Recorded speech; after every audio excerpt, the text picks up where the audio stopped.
Ayan na yung ginawa nating kabayan, number. Ayan na siya.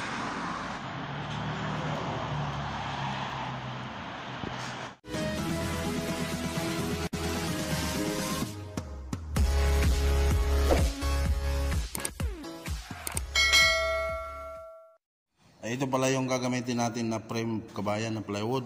12mm siya kabayan. Ayan o, 12mm. Pag tinapat mo doon sa 20 sa taas, tapos sa baba, 12mm siya kabayan. Kumbaga sa inches, 1/2. Kasi simulan natin kabayan. Tingnan nyo lang kabayan kung paano siya guhitan para mabilog natin.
Yan kabayan, pinaghati-hati ko muna siya. Ang sukat niya magmula dito hanggang doon, 58 cm. Magmula naman dito hanggang doon sa dulo, 80 cm. Ayan, pinagkwadra-kwadrado ko muna para madali natin mabibilugan siya. Ito kabayan, tumabas ako ng sobrang nipis na plywood para yun ang gawin natin pambilog. Hindi siya bilog na bilog, yung gagawin natin yung parang itlog ba, yung oblong, parang oblong na bilog. Kasi gawin natin.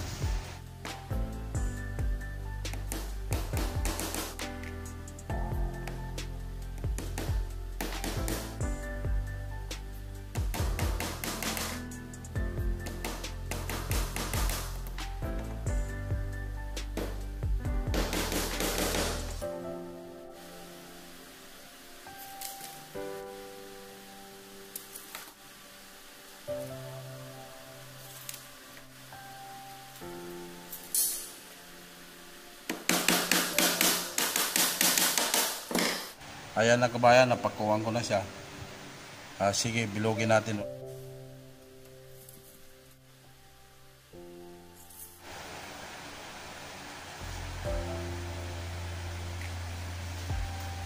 Yung na to, lagyan nyo ng sintro. Tapos yun na nakatapat doon sa itaas.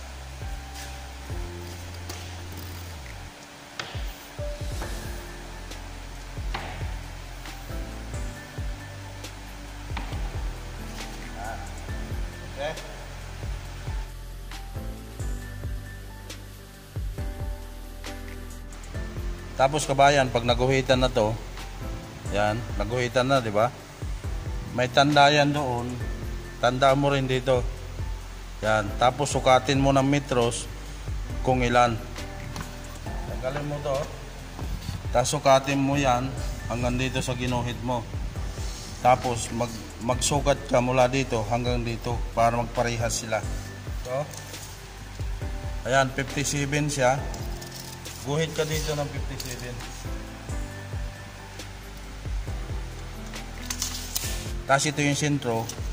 Yan ang itapat mo dun sa pako na yun sa sentro. Tapos yung ginuhit mo na 57, yan ang itapat mo dito. Ayan, kabayan. Ganun lang pagbilog. Tingnan mo. Yung guhit na to, tapat dito. Tapos, yung guhit na yon, ayan, hindi siya tumapat. Ngayon, pag wala kang guhit doon, hindi mo matatandaan. Tapos, ayan, halimbawa, ayan, lumampas. Ay tutulak mo siyang ganon. Yun na yung kaparehas na sukat dito sa kabila.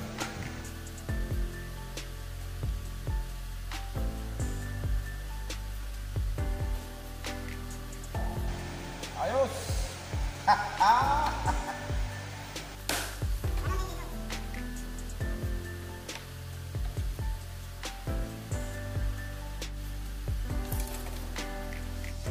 Yan, okay na yung guhit natin kabayan. Oblong na siya.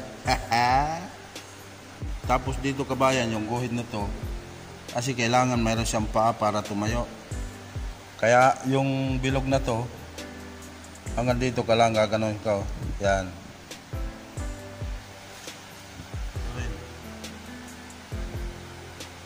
Yan. Para flat ito.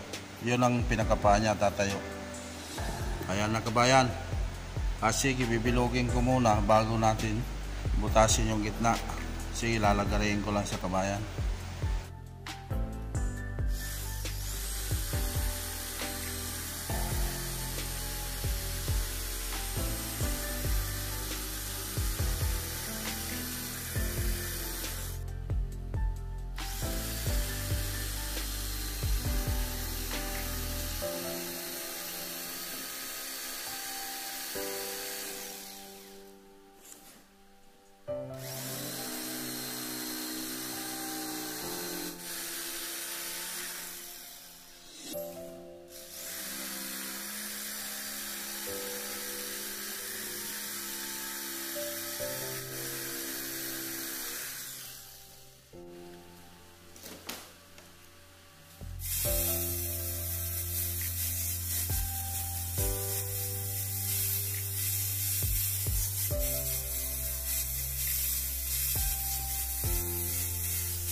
Ginawa ko na to kanina.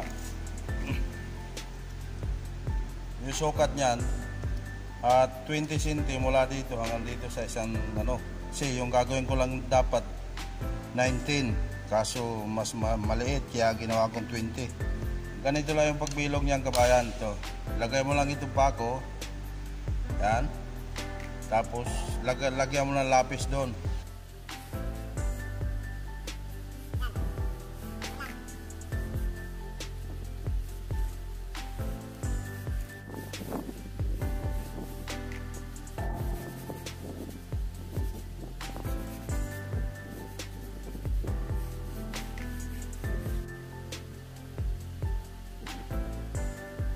Yan, ulit-ulitin mo lang para makuha mo talaga yung bilog niya. Ayos na kabayan. Sige, bubutasan ko lang yan.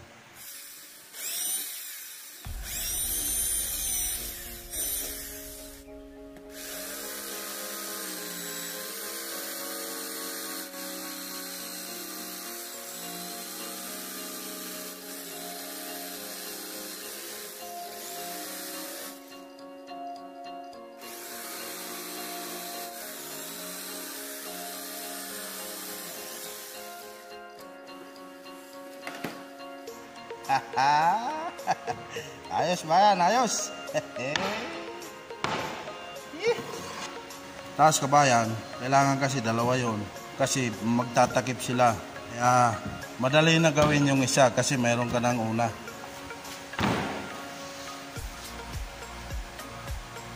Lagay mo na lang siyang ganyan. Yan. Tapos guguhitan na lang kabayan. Ayos.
Kasi kahit ibabad mo sa tubig kasi ano to kabayan, marine plywood, kaya wala siyang problema kahit mabasa, malambot na.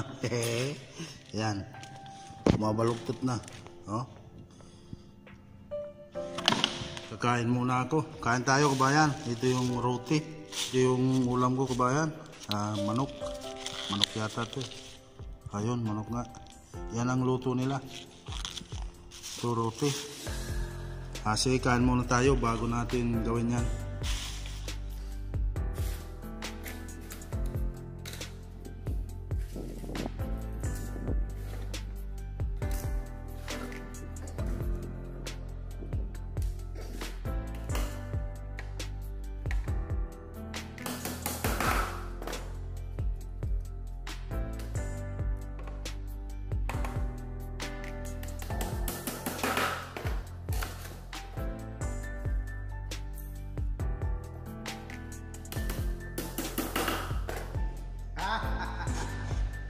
Ayos bayan, ayos.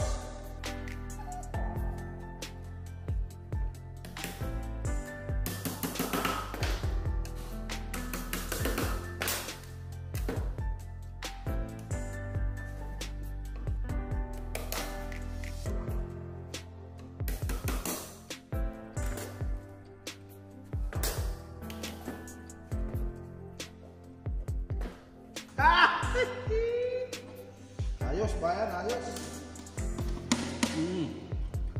Saan ka pupunta? Dito ka.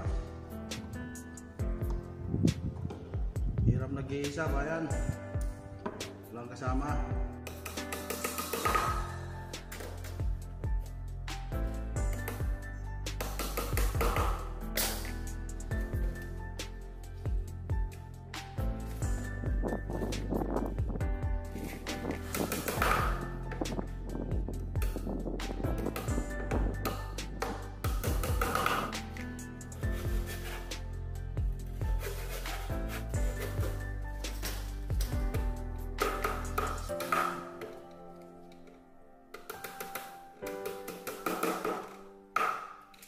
Ayos na ba yan?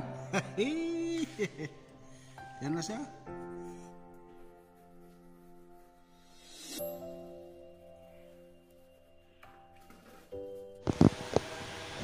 Yan kabayan. Ayos na, pumasok siya. Yan, nakabaluktot oh. Diba pag binasa mo yung plywood, lalambot siya. Ayos na ba yan? Yan, nakagawa na tayo ng isa. Primer na lang yan, tapos mamasilyahan. 0 to 9 yung gagawin ko, marami.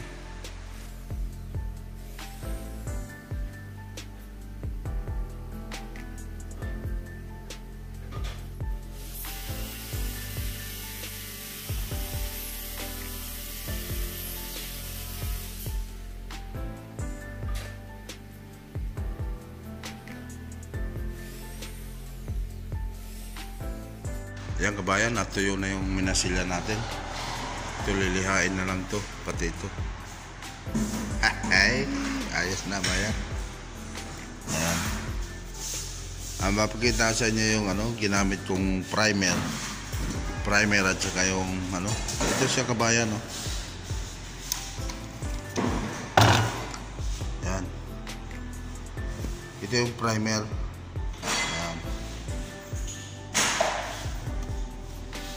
Tapos ito naman yung yung pati, yung pangmasilya. Yan.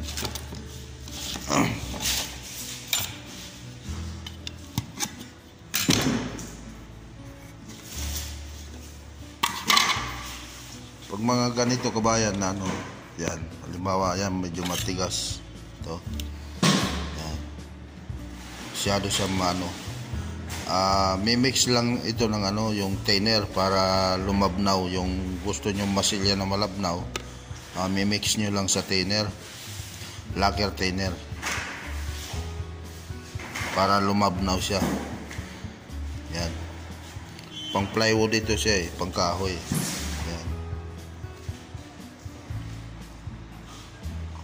Kasi kabayan, lilihain ko na lang muna yan. Yan.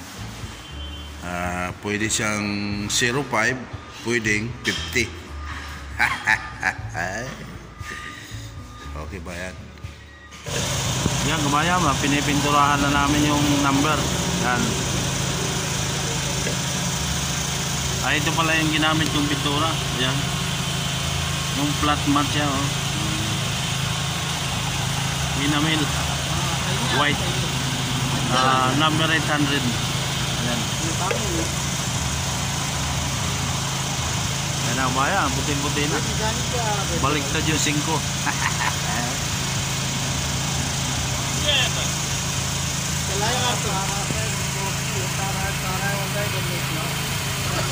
Ayos bayan. Yan na yung ginawa nating kabayan. Number. Ayan na siya. Ano siyang bumbilya. Ayan.